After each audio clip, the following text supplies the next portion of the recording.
So my name is Matt Cinnamon, and I am here representing Union Square Ventures. We're a seed and Series A stage thesis-driven venture capital firm based in New York City. We like to back trusted brands that broaden access to knowledge, capital, and well-being, as well as businesses that are mitigating or responding to the climate crisis.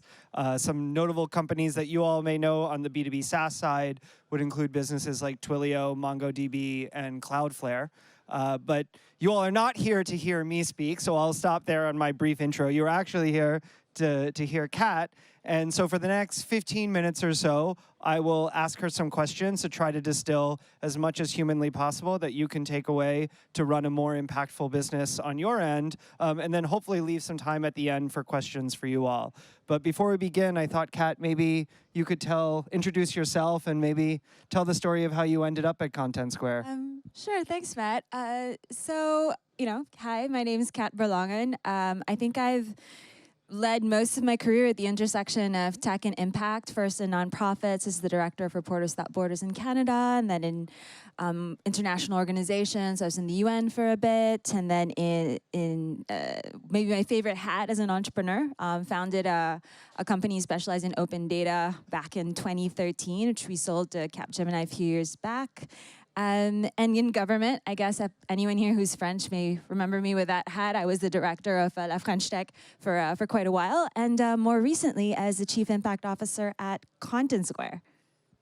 So, Kat, before we dive into what a Chief Impact Officer is and does, I guess my question for you is, coming off the run that you've had over the last decade or so, where you started a successful business, then you were in this very sort of prestigious position in government. You really probably could have done anything in the world that you wanted to next. Why was it that you specifically chose this opportunity? Yeah, so there's actually a funny backstory to this. The backstory is that when I was in La French Tech, and I was working a lot, and a lot of people in France here know this. You're working a lot with growth stage companies, and if you look at our growth stage companies, most of them are more like, say like in fintech or, in B2B SaaS and that kind of thing. And I was wondering, like, hey, with everything that's going on, why isn't there a stronger commitment, like at a more structural level, to impact, right? And so. And so I actually phoned quite a few founders of very late stage companies, and I asked that question. I'm like, so, why aren't you investing more in climate and diversity and inclusion and trust and accessibility and all of those things? And I always got roughly the three same answers, right? The most common one by far was that, look, it's clearly a distraction. Running a startup is like building a plane while flying it. We can't do both. Which I thought was honest, at least, right? And then there's the second one, which, is more or less true, I guess, depending on who your investors are, which is our investors would never go for it. And then you have the third one, which is like, no, we've got this covered. Like, we have this CSR manager who, like, reports to, the corporate marketing, manager or something like that, right? And so I set out quite actively to look for a company that was pre-IPO. Because a lot of crazy things happened pre-IPO. That was a unicorn, meaning they had raised a significant amount of money, enough to not say that they didn't have it, and that was in a vertical that was not traditionally associated with impact. So not in health, not in climate, and not in education, because I wanted to show that this was everybody's business. And around that time, I meet this crazy founder, Jonathan Cherky, who's the founder and CEO of Content Square. And the story is that he had no idea I was trying to do this, and he was just just trying to figure out like what I could possibly do for the company. In my mind, I'm like, I'm not gonna work for this company. I mean, like they essentially like optimize experiences to sell people more shit that they don't need. Like that's totally not for me. It makes no sense. And then when I spoke to John, actually, a few really interesting things came up. One, I discovered what the mission of the company was, and at its heart, it's a UX company. So the mission is to empower businesses to create more human digital experiences. Two, I found out that he had no intention whatsoever of selling the company, which is not obvious from the outset. And he was like, you know what, in 30 years, I'm still going to be CEO of this company, which means he's in it for he's like looking at the long game. And then that he was thinking about these things. So he's like, would you work in diversity and inclusion? We just hired a VP. Would be great if she had a proper manager. Would you be interested in digital trust? He's like, I had this R&D develop a cookieless version of our solution. Would you be interested in philanthropy and accessibility? I acquired this company from Lyon, transformed it into a foundation. What are the other things? Would be interested in sustainability. We barely got it started. We really need to double down, and a whole bunch of things like that. And what happened at the end of the conversation is I gave him a call, and I was like, hey, John, tell you what, how about I take none of these things individually? I take all of them along with a seat at the exec team, and we're going to call it Chief Impact Officer. And if we're all on board, you and me, we're going to rewrite the story of Content Square over the next 3 years. And that's kind of how it happened. I love that story.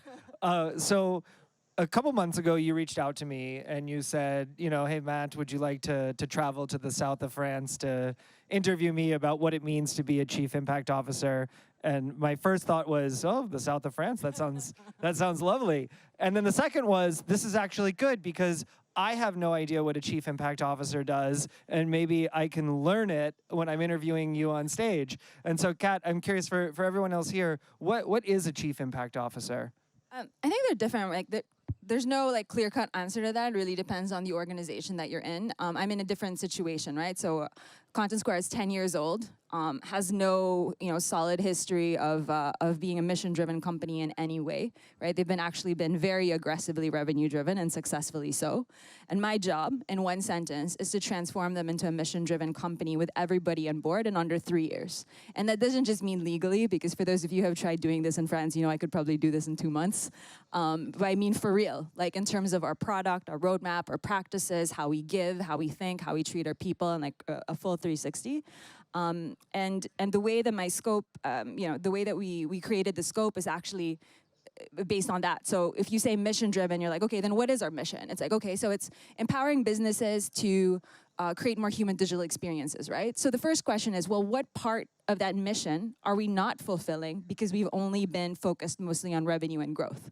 And so there are a couple of things there. One is businesses, so segmentation. So most of our clients have been mostly B2B, a lot of e-commerce, a lot of financial services, because that's what's been driving growth. Well, what about, if we could optimize checkout for Sephora in the middle of, say, Black Friday, then couldn't we optimize the Red Cross's fundraising initiatives in the middle of the Ukrainian crisis, right? It's exactly the same technology. So we're doing, some of the work that I'm doing involves, working on segmentation and expanding it towards both nonprofits in a very pro bono fashion, but also towards public services that are geared towards good. And there's the second part, which is on the question is more human digital experiences. But the truth is, if we're really honest, for a long time that's been defined from a consumer perspective, right? Meaning, more seamless, more automated, more personalized. But what about if they could also be more inclusive, right, to people of all abilities? If you have hearing impairments or visual impairments, or you're dyslexic and so on, you're actually locked out of more than 3/4 of the internet today. What if it could be more sustainable in the sense that we could start pushing more standards on eco-design and sustainable design directly through the product? And what if it could be more trustworthy, right? Not just in terms of compliance, we check all those boxes, but in terms of digital trust, in terms of ethics. So those lay out the scope. And then if you want to see what my life looks like right now in terms of organization, so basically it's divided into, so those are that creates my 3 pillars, right? Which is essentially inclusion, sustainability, and digital trust. And so in my team, you'll only find subject matter experts. Most of them are VPs. And you'll find program managers because they work cross-functionally. There's only one function that we own, and that's philanthropy. And in philanthropy, we have our endowment fund. We have the work that we're doing with nonprofits, which we're nicknaming contentsquare.org for now. And we also have things that are direct donations or gift matching. So you mentioned a lot about staying true to the mission of the company. I'm curious, do we have a lot of founders in the group? Anyone here a founder? Yeah, a couple? So a lot of people would assume that the CEO would be the keeper of the mission of the organization. Why does a CEO need to bring in a Chief Impact Officer? So you know what? If you look at some other companies, so one other company in France that has like a proper chief impact officer is Insect, and their chief impact officer Jean Gabriel is one of the founders, right? And he's a lovely guy, and as a founder, he comes with a lot of natural authority, keeper of the mission, and so on. Actually, he was out of the executive committee for a while and came back in as chief impact officer.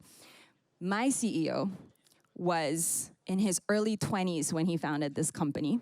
He was all by himself. He was a student, actually. He founded this out of the incubator of ESSEC. And I think one of his superpowers, and the thing that, like we all love him the most for, is that at every step of the way, he has known what he's good at and what he isn't. And so every step of the way, his priority number one has always been to find the person that he trusts the most, who he has the strongest sort of compatibility with and working with them. And I think that's it. And so at the end of the day, it really depends on, do you think that impact is a thing, right? Do you think that it's just about values? Or do you think that there's actually a very strong operational strategic component to this that just can't be run as a side project? And if that's the case, then you need someone, the same way you need a chief product officer, the same way you need a chief people officer, and so on. And so that's kind of happens. I do report to Jonathan, though, so he is kind of, the meta chief impact officer, so to speak. And then, so it sounds like, you have your direct reports, but your responsibility is to have influence and impact across the entire organization. How do you do, I think of, your previous role where you were at La French Tech, and it was very similar, where there were all these people who were depended on working with you in order to accomplish their goals, but maybe weren't necessarily your direct report. So how do you sort of lead in these scenarios, and what sort of advice do you have for anyone else who needs to lead cross-functionally? Yeah, for sure. And I mean, this is probably also like a bit of career advice maybe for some people that are looking into these roles, because as you can see, I mean, it's becoming a real thing, a real need. I'm not an impact specialist, so to speak, right? Like, I have a VP of sustainability who, worked for the Minister of Ecological Transition, super solid when it comes to anything that has to do with climate and ESG governance overall. I have a VP of DEI, who specialized in this when she went to Harvard and has worked as a DEI practitioner in lots of different companies. I have like a VP Digital Trust, who had been the global privacy director for different companies. So all of those things, actually, that vertical expertise, it doesn't come from me. So then what's my job, right?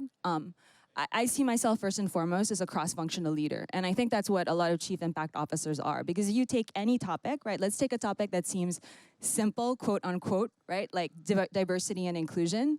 And a lot of people think that when companies are bad at it or not performing at it, it's because they're assholes. But actually, and I was a policymaker before, and I was the person who used to say like, il faut que, like you need to do this.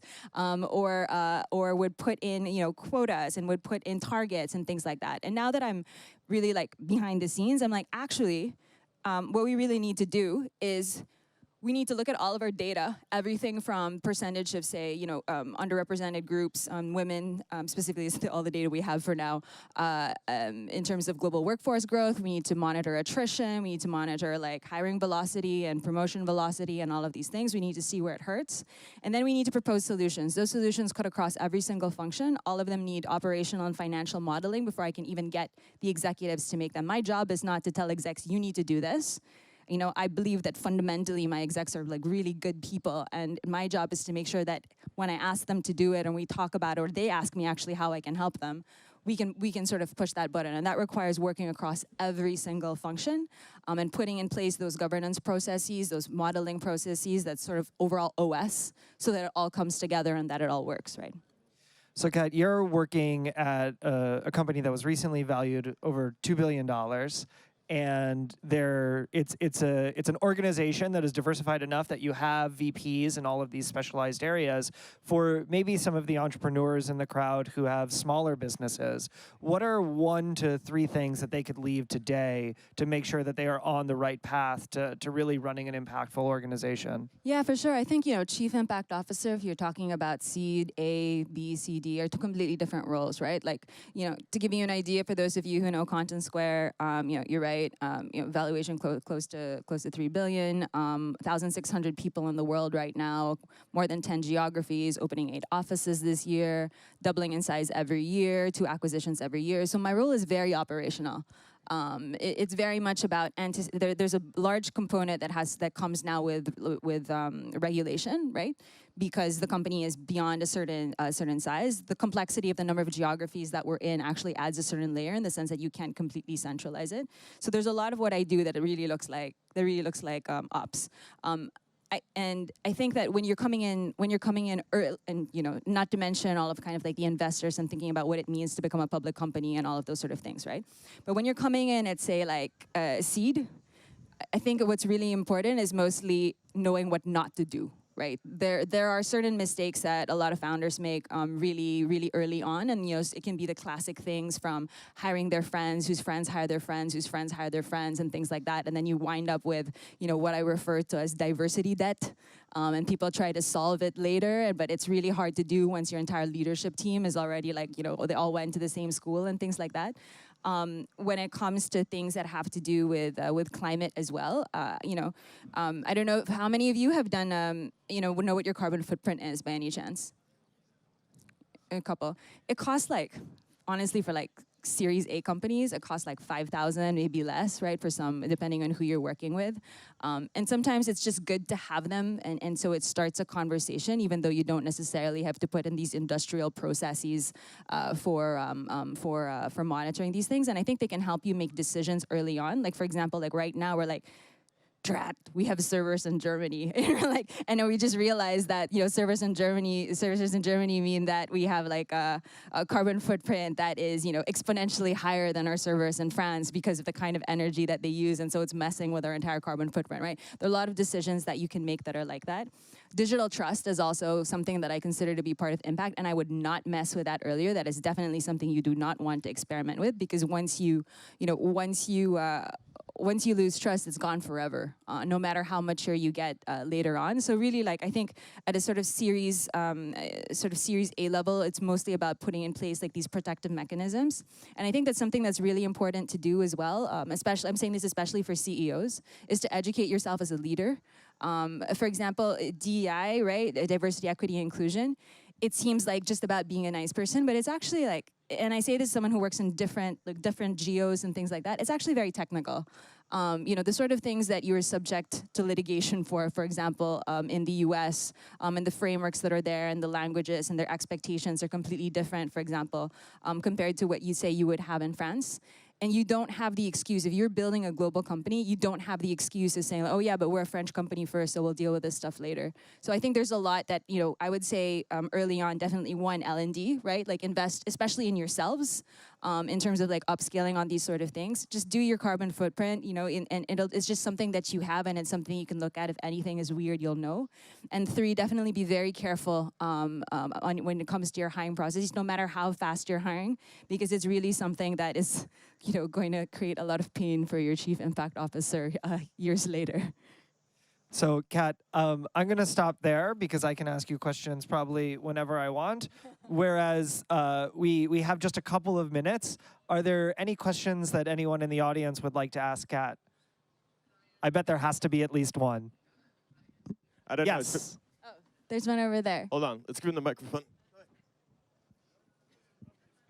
So on your Chief Impact Officer dashboard, in order to track kind of progress, what are kind of the core metrics perhaps that you're tracking? Is it 3-4 things that every day you're monitoring to figure out if you're on the right track? Yeah, for sure. So there are two types of metrics, right? I have my build metrics and I have my run metrics.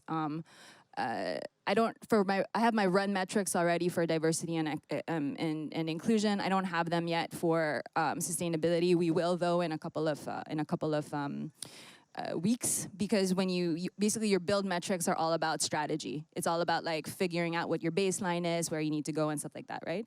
And so something that's super important is, one, I have no P&L. Right? I have no marketing metrics. I have no employee engagement metrics. I have no reputation metrics. I barely have risk mitigation metrics, right? All my metrics are North Star metrics that are based on the 3 pillars. So you have inclusion, like I said, inclusion, sustainability, and mostly around that, you have a lot of climate.